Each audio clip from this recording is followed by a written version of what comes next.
Welcome back to my low budget, low quality YouTube videos. Yay! I'm filming this very early in the morning with the minimum amount of lights, so you're getting like 2000s quality and a 2000 short. So you're welcome. You're welcome.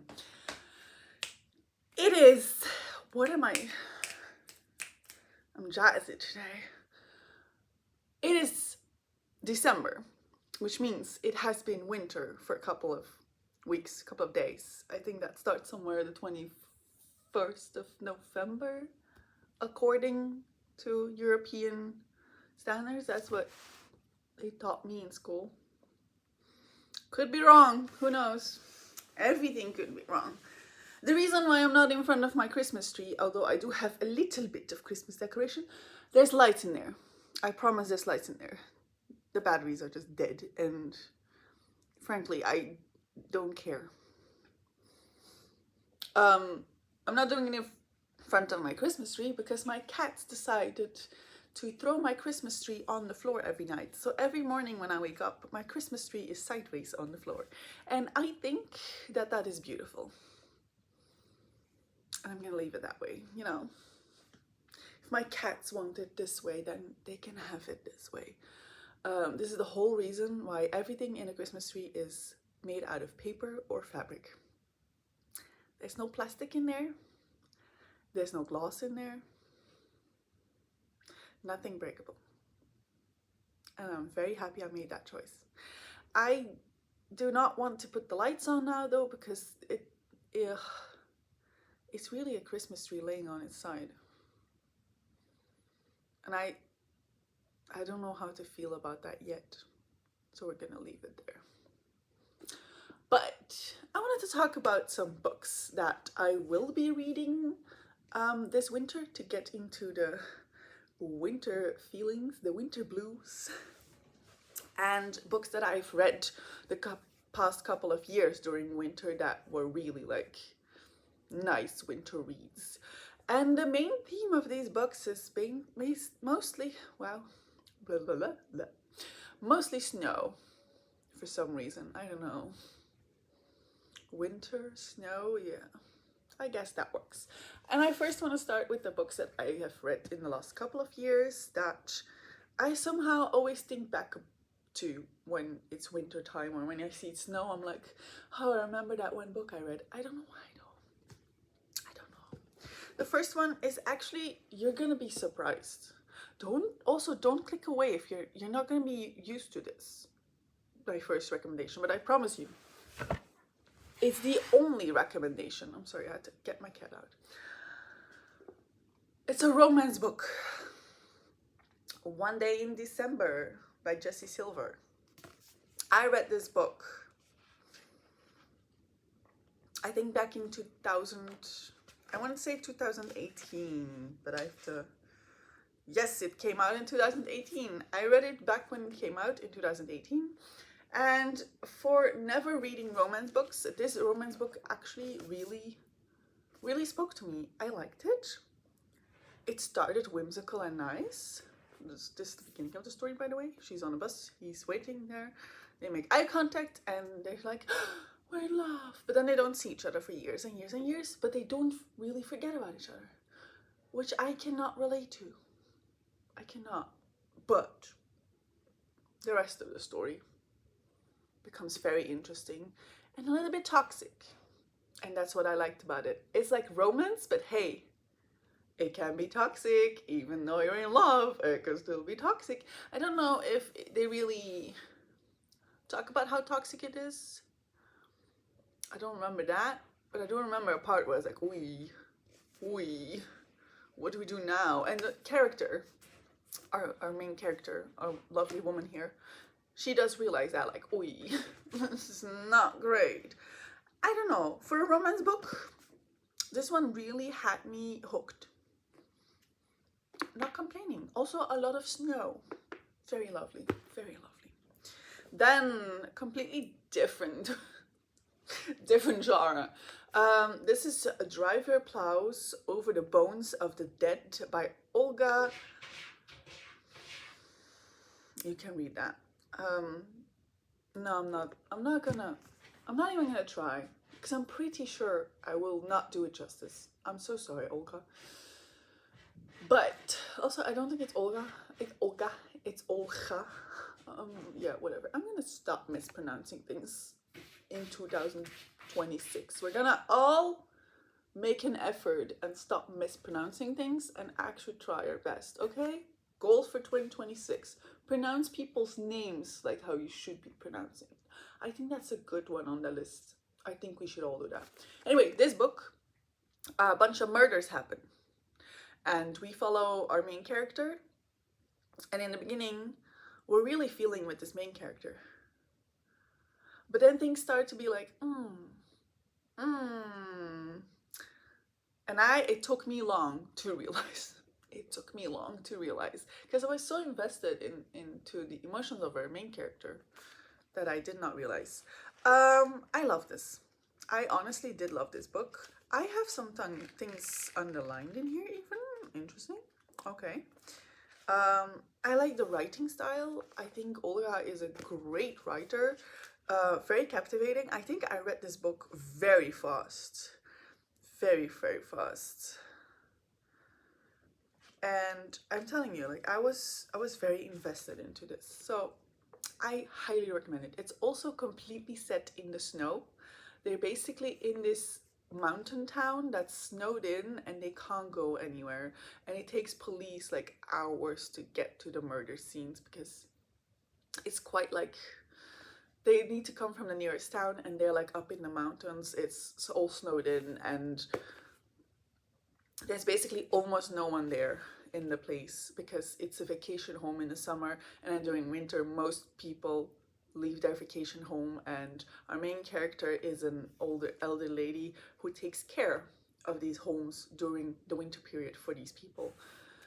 And there's a couple of people who still live around her, and they weirdly die this winter. All of them get murdered. Very strange.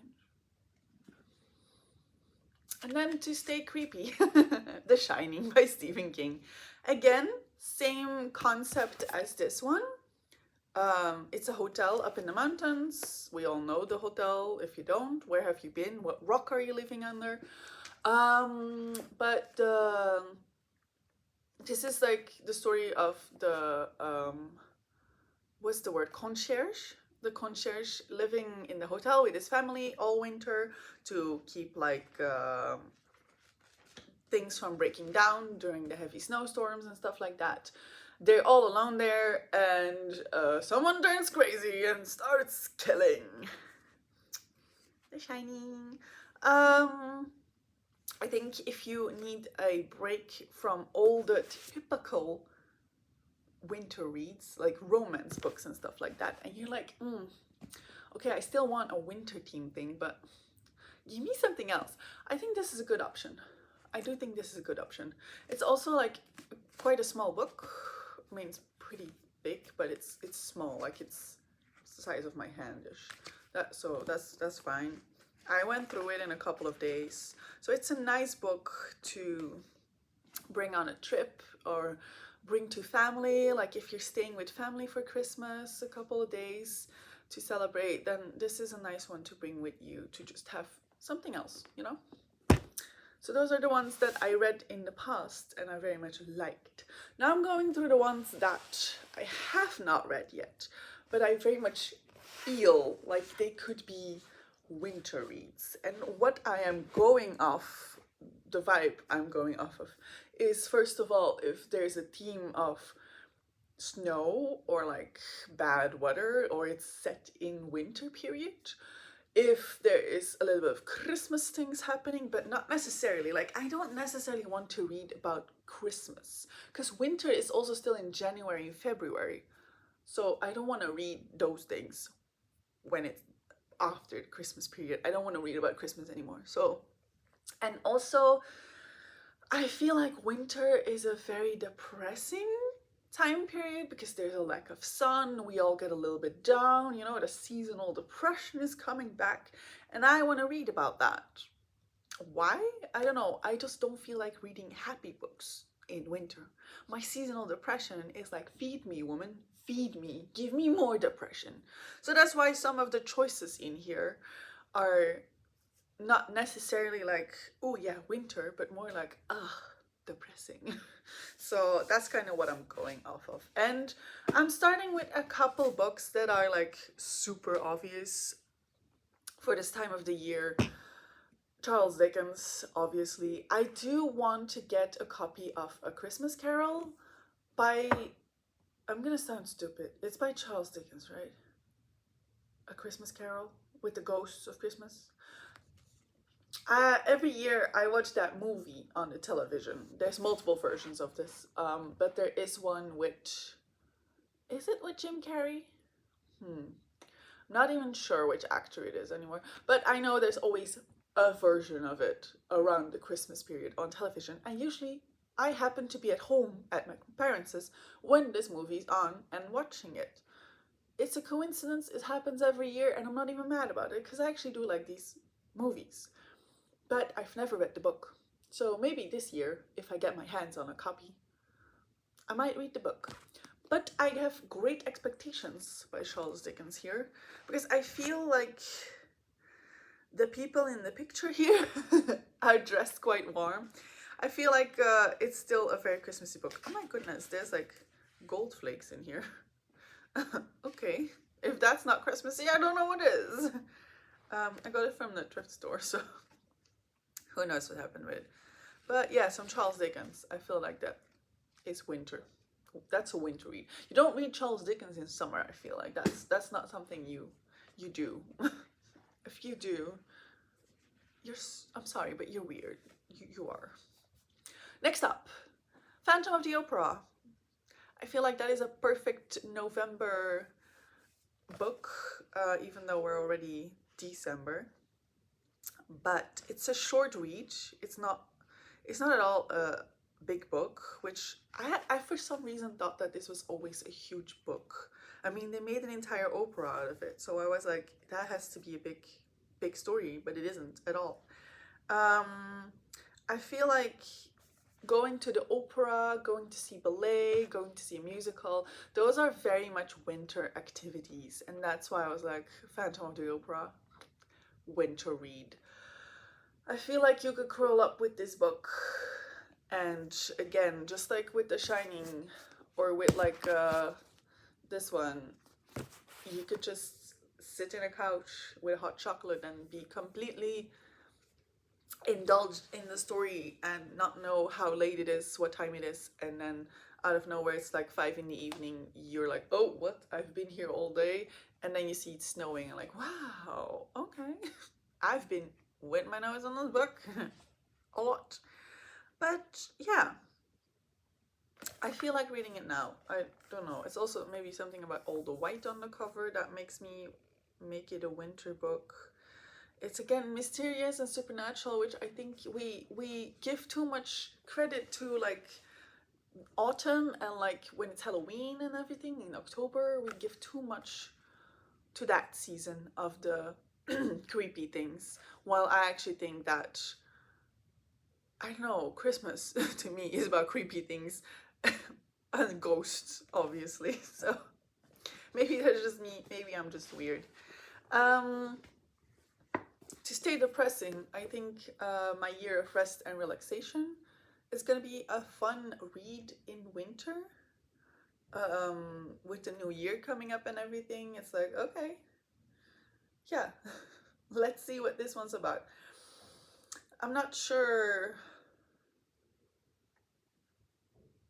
Yeah, I'm not sure, but I think the humor in this is more of a winter humor, because like I said, you have the winter dips, a little bit of a seasonal depression going on, you're feeling a little bit more down.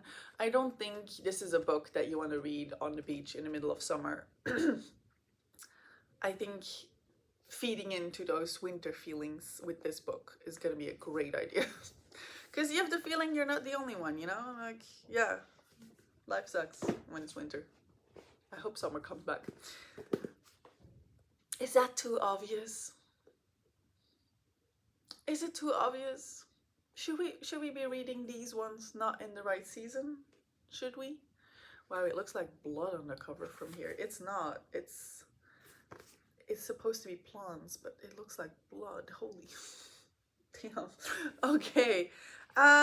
Winter by Ellie Smith. I have read Summer and Autumn by Ellie Smith already.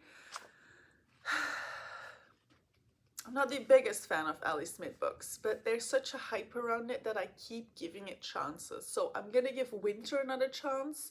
If that does not help, then I'm so sorry, Ellie. I'm not even gonna attempt to read Spring.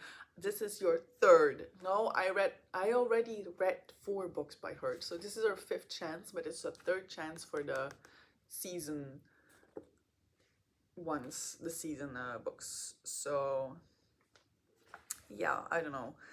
Maybe this season is gonna be the season for me, because reading about winter is nice, reading about snow is nice, cold weather, yes, love that. So, church bells in the middle of the night, I like that too. We'll see, we'll see. It's gonna get more and more obvious, guys. It is. Cold Enough for Snow by Jessica Ow. Anyway, it's a book about a mother and a daughter meeting in Tokyo, and they're like walking along the canals there through like an autumn evening. You know, they're sharing like meals in small cafes or restaurants, visiting galleries, like getting cozy and warm in like the weather that's getting colder. And they're talking about like things like the weather, horoscopes, clothes, family memories. So like a very cozy book. But there's like a little twist in it, you know, there's a little surprise in it that you might not immediately notice from the beginning. So it's not necessarily a winter book, it's more like an autumn book, but I still feel like this is something we do in winter too, like going into the cafes, going into the things. And I think the twist is gonna make it very wintry. So I am very much looking forward to reading this book. I think this will be a mind-blowing book. I have high expectations for this one. So then I have a couple of Claire Keegan books. 2 Claire Keegan books. One is Small Things Like This. I put it in my winter reads because the cover obviously has a painting with like snowed-in houses, but I also already know the story, unfortunately, because it was in the cinema not too long ago. And I did watch it in the cinema, and it gives me an absolute winter feeling. Like the whole concept of like a small community and like the church and like someone trying to save someone else and taking them in because it's cold out. It's like, no, don't sleep outside, I'm gonna get you in my house. Like doing a good deed like that, that's very much like something like a Christmas story-esque thing. Unfortunately, it doesn't have a great ending like most Christmas stories do. So again, we're feeding the depression. We're feeding the depression. Antarctica is one that I just found in a bookstore and I was like, oh, that's the thickest Claire Keegan book that I've ever seen. Usually they're quite small. This is quite a chunky one. I think this is one she wrote quite a while ago, 1999. Yeah, this is like one of her earlier books. I have heard mixed feelings about this one, but I have no clue what it is about. I just like the title, Antarctica. Looks like a very cool book. And I'm very ready to read this. Honestly, when I read the back, I also just don't... It doesn't say anything about the book. Just that it was first published in 1999, proclaimed as an impressive debut, and that it is now revised. That's it. So I don't even know what this book is about. It doesn't even say. So I love that I just bought it without even knowing what it is about. It's like, okay, but it's a Claire Keegan book, so who cares? It's like, it honestly doesn't say what the story is about at all. Lovely. So it's gonna be an actual surprise. But yeah, I went off the title. I'm assuming it's gonna be something to do with the cold. I'm hoping. I'm really hoping. Then we have Traveling in a Strange Land. Obviously a cover full of snow. I have not heard of Davies Park yet, but it is shortlisted for like the Post-Irish Book Awards. So I do like books about Ireland. I think Ireland and again winter go hand in hand. Cold, nasty weather, yes. And the first sentence on the back is, "The world is shrouded in snow." That's all I need to know.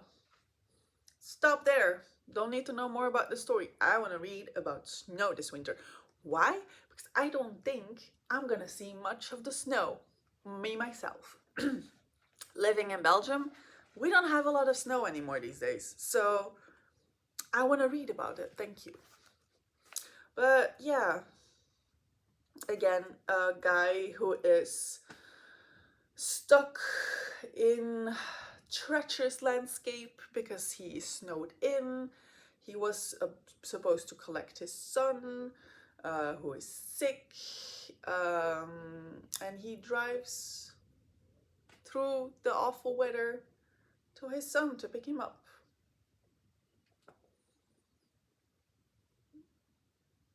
I love how stories set in winter are always so simplistic. That's it. That's all. This one too. The Cold Enough for Snow. A mother and daughter walking next to the canal in Tokyo. That's it. You don't need to know more. Two extremely simple stories to explain. Also love how thin all the books are. I don't think I do. Only the Charles Dickens one is thick. But I like the simplicity of it. And it will have depth. It will go deep. You know that. We already know that. We already know that this could go very deep in just a couple of pages with just a guy in his car driving through snowy landscapes. I'm ready for that. And that sounds stupid, but something about snow. We humans have something with snow. It looks so magical, but it is so extremely dangerous, the snow, and I love that. Winter has danger every day just because of the weather, because it froze. It's slippery out there. It's hella cold out there. Like, don't stay too long out. Don't get stuck somewhere with your car out in the snow, because in just a couple of hours, things could go horribly wrong. Like, it's almost like you're playing with your life going out there. Winter. So magical, so nice. I love the season. Really? Because to me, it's a depressing season and there's a chance you might die if you go outside your house. That's what it sounds like to me. I'm sorry. Anyway, the last book. I don't know if this is anything winter related. I have heard horrible things about this book. And I don't know what to do about it. I think this is going to be a joke of a book. It's also written by Anonymous. So I'm like, that's not reassuring because you don't even want to put your name on the book. But it's The Diary of an Oxygen Thief. And I have heard horrible things of this book. So I bought it. I was like, I need to know. I need to look up again what it all was. But it was not good. And oh my god, he or she, you know, Anonymous wrote another book and it's called Chameleon in the Candy Store. Why? Why would you do that? Chameleon in a candy store? I don't know. This feels also, why does he have the carrot there? What are we doing? What did I buy? I am struggling with my own life choices. I somehow feel like this is ChatGPT written. I feel like AI has been, yeah, hurt people. That's the first sentence on the back. That say Holden Caulfield was an alcoholic and Lolita was a photographer's assistant, and somehow they met in Bright Lights Big City. He's blinded by love, she by ambition.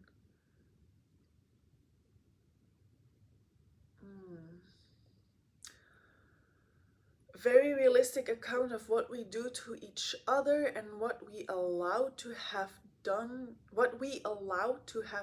to us. Those sentences don't read well. Is it me or do they not read well? Anyway, I am not looking forward to reading this, but because of the bad shit I heard of it, I felt like I needed to see what this is about. So here I am. And because there's a snowman on the cover, I assume it is in winter times, but I could be completely wrong. I don't even think that really matters.